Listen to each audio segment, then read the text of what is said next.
Gjatë qëndrimit në rrethin e Lezhës, kryeministri Berisha qëndroi në fshatin Gjadër ku përuroi rikonstruksionin e shkollës së mesme të bashkuar Gjovalin Gjadri. Krijoi mazhorancës tha se arsimi është prioritet i qeverisë, ndërsa replikoi në distancë me kryetarin e Partisë Socialiste. Deklarata e papërgjegjshme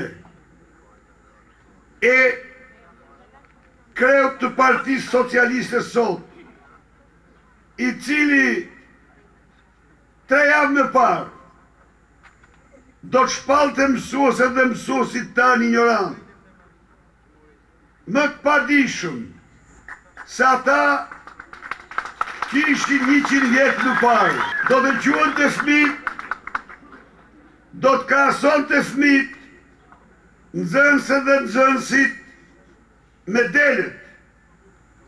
Këto cilësime janë të papërgjegjshme. Këto i deklaron një njeri i cili ka sy, por nuk mund të shoh realitetin e sotëm. Ndër të tjera, kreu i qeverisë inspektoi edhe një plantacion të mbjellë me sheg në fshatin Zadrim. Gjatë viteve që shkuan, kemi akorduar rreth $55 milion.